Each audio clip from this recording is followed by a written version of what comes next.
son vaste complexe. Au cœur d'Hawaï, parmi les paysages verdoyants et les rivages sereins, se trouve une merveille voilée par le secret, le nouveau bunker secret de Mark Zuckerberg. Cette forteresse énigmatique, nichée dans son vaste complexe hawaïen, a suscité intrigues et spéculations dans le monde entier. Dans la vidéo d'aujourd'hui, nous embarquons pour un voyage dans le royaume clandestin du fondateur de Facebook, Mark Zuckerberg, en dévoilant son impressionnant bunker de 260 millions de dollars, niché sur une île hawaïenne isolée. Rejoignez-nous pour percer les mystères cachés dans ses murs et plonger dans la tapisserie complexe de sa vie et de son héritage. Le bunker secret. Tout a commencé en 2016 lorsque Mark Zuckerberg, le fondateur de Facebook, a partagé des photos de sa famille en train de profiter de la beauté époustouflante de Kauai, une île hawaïenne immaculée connue sous le nom de Garden Isle. Avec ses montagnes verdoyantes, ses eaux cristallines et sa communauté dynamique, il n'est pas étonnant que Zuckerberg soit tombé amoureux de ce paradis. Il y a quelques années, Priscilla et moi avons visité Kauai et sommes tombés amoureux de la communauté et des montagnes vertes et nuageuses. Nous sommes revenus avec notre famille et nos amis, et nous avons finalement décidé de planter nos racines et de rejoindre la communauté nous-mêmes. L'amour de Zuckerberg pour Kauai ne s'est pas limité à ces paysages pittoresques. Il a été captivé par la riche biodiversité de l'île, qui abrite des animaux sauvages tels que des cochons, des tortues, des oiseaux rares et des phoques. Les agriculteurs locaux utilisent la terre pour cultiver une abondance de fruits et d'épices, créant ainsi un mélange harmonieux entre la nature et la culture humaine. Avec sa fille Max à ses côtés, Zuckerberg s'est lancé dans d'innombrables aventures, explorant les trésors cachés de l'île et rencontrant sa faune diversifiée. Ces expériences ont renforcé son attachement à Kauai et alimenté son désir de préserver sa beauté naturelle. Les archives montrent que l'amour de Zuckerberg pour Kauai s'est traduit par des actes. À partir de 2014, il s'est lancé dans une frénésie d'achat, acquérant de petites parcelles de terrain sur l'île. Toutefois, le processus n'a pas été sans difficulté. Le passé colonial d'Hawaï et l'histoire complexe de la propriété foncière ont créé une situation unique. De nombreuses terres avaient un concept connu sous le nom de kuleana, qui permettait de transférer les terres ancestrales aux descendants sans acte officiel. Cela signifiait qu'un grand nombre de personnes pouvaient détenir des parts dans des portions de terre au sein de l'enceinte souhaitée par Zuckerberg. Pour résoudre cette situation complexe, Zuckerberg a assigné des centaines d'Hawaïens en justice. Ces actions en justice ont offert aux descendants un choix, vendre leurs parts ou être légalement contraints de mettre les terres aux enchères publiques. C'est ainsi que Zuckerberg a continué à acquérir des terrains, chaque achat le rapprochant de la création de son paradis isolé à Kauai. Au fil des ans, Zuckerberg s'est emparé d'une superficie stupéfiante de 5,5 millions de mètres carrés, qu'il a entouré d'un mur de 2 mètres de haut. Le complexe s'étend désormais sur une superficie de 550 hectares, soit environ 80% de la taille du quartier des affaires de Sydney. Pour garantir une sécurité et une intimité optimale, des gardes sont positionnés le long du périmètre et effectuent des patrouilles en quad. Aucun détail n'a été négligé pour créer ce havre de paix isolé pour Zuckerberg et sa famille.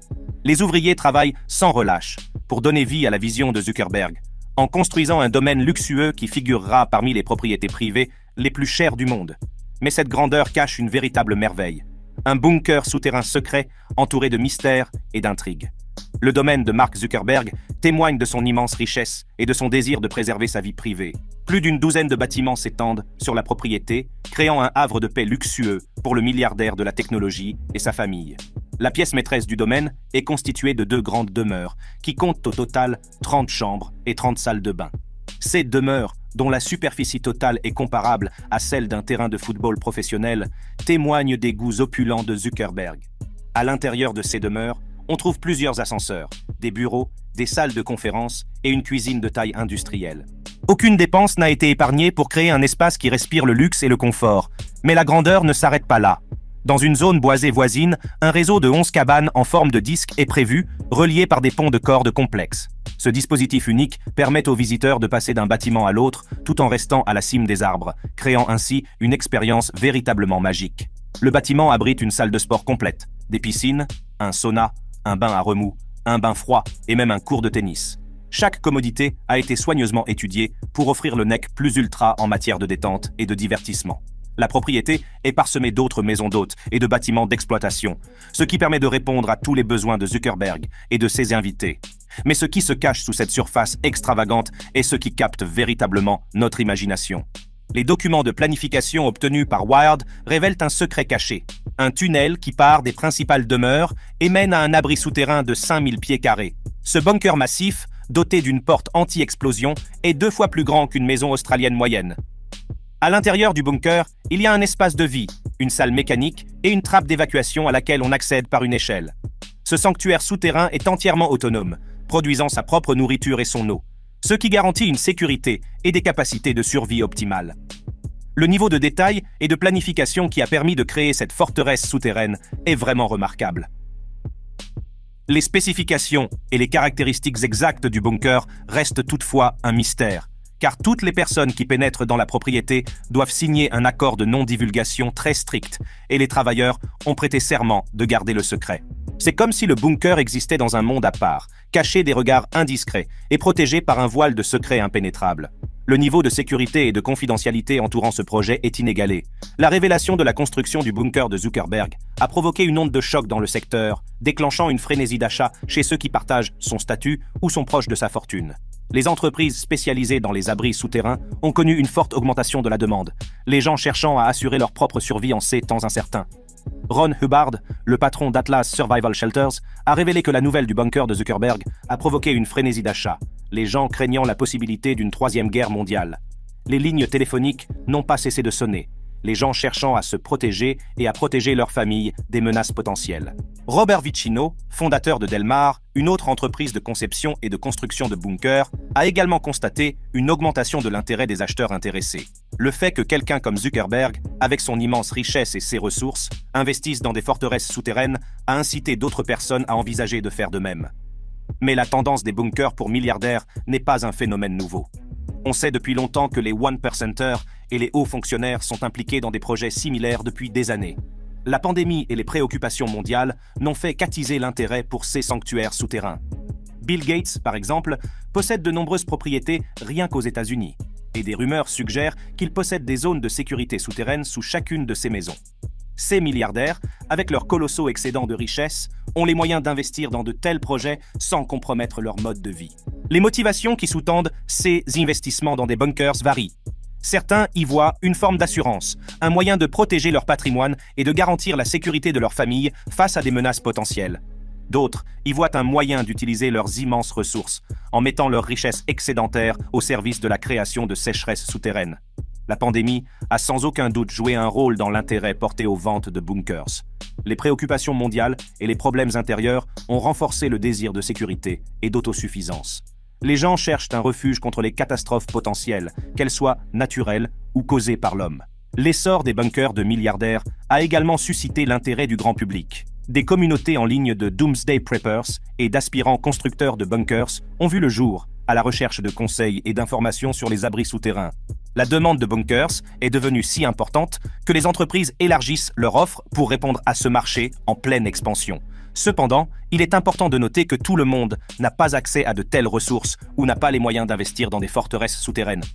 Le fossé entre les ultra-riches et les personnes ordinaires en quête de sécurité devient encore plus évident face à ces projets extravagants.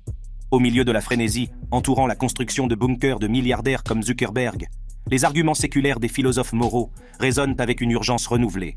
Ils affirment que le simple fait de donner de l'argent ne peut exonérer les riches de leur responsabilité éthique d'utiliser leurs ressources pour le bien commun. Tandis que les milliardaires fortifient leurs sanctuaires souterrains, des questions se posent quant à la moralité de leurs actions. Les fondations caritatives qu'ils créent, bien qu'apparemment nobles, peuvent servir d'indulgence moderne en essayant de contourner les conséquences de leur accumulation de richesses.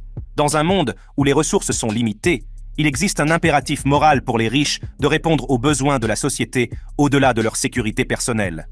Alors que l'attrait de la richesse opulente se heurte à la responsabilité éthique, les contradictions entre les actions des milliardaires et leurs idéaux proclamés deviennent flagrantes. Malgré leurs tentatives pour se protéger des risques du monde des mortels, ils risquent de voir leur forteresse de richesse impuissante face aux caprices du destin. Rétrospectivement, l'adoption d'une idéologie plus communautaire, telle que le socialisme, aurait pu constituer une voie plus durable. Cependant, alors que les milliardaires s'efforcent d'assurer leur propre avenir, ils peuvent involontairement précipiter leur propre chute, en réalisant que leur tentative de transcender les vulnérabilités mortelles était, en fin de compte, vaine.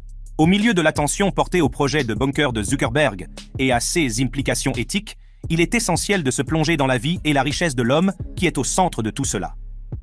Mark Zuckerberg, le fondateur visionnaire de Facebook, a certes accumulé une richesse et une influence sans précédent, mais on oublie souvent que son parcours a commencé par des origines modestes. La vie et la fortune de Mark Zuckerberg.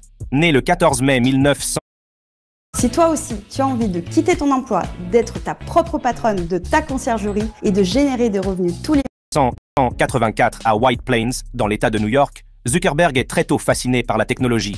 Enfant, il passait des heures à bricoler des ordinateurs, à en explorer les rouages et à expérimenter divers programmes. Ses parents, Edward et Karen Zuckerberg, reconnaissent sa passion et l'encouragent à la poursuivre. Le voyage de Zuckerberg dans le monde de la programmation a commencé au collège lorsqu'il a commencé à suivre des cours d'informatique. C'est à cette époque qu'il s'est fait une réputation pour ses compétences exceptionnelles en matière de codage et sa capacité à résoudre des problèmes complexes. Ses camarades s'émerveillent de son talent et même ses professeurs étaient stupéfaits par sa compréhension approfondie des systèmes informatiques. À son entrée au lycée d'Ardsley, à New York, la passion de Zuckerberg pour l'informatique continue de s'épanouir. Il s'est plongé dans le monde du développement de logiciels, cherchant constamment à relever de nouveaux défis et à élargir ses connaissances. Pendant son temps libre, il travaillait sur des projets personnels, construisant des programmes qui mettaient en valeur ses prouesses techniques. L'une des créations notables de Zuckerberg pendant ses années de lycée était une première version de Pandora, la plateforme de streaming musical populaire appelée Synapse Media Player, qui utilisait l'apprentissage automatique pour comprendre les habitudes d'écoute de l'utilisateur. Le lecteur multimédia Synapse a changé la donne. Il a attiré l'attention des passionnés de technologie et a même obtenu une note de 3 sur 5 de la part de PC Magazine. La capacité de Mark à combiner sa passion pour la musique et ses compétences en programmation témoigne de son esprit d'innovation. Ce projet a non seulement démontré ses compétences techniques, mais il a également préfiguré ses futurs projets de création de plateformes adaptées aux préférences individuelles. Le talent exceptionnel de Zuckerberg n'est pas passé inaperçu. Conscient de son potentiel, ses parents l'ont inscrit à des cours privés de programmation informatique afin de développer ses compétences. Ces cours lui ont permis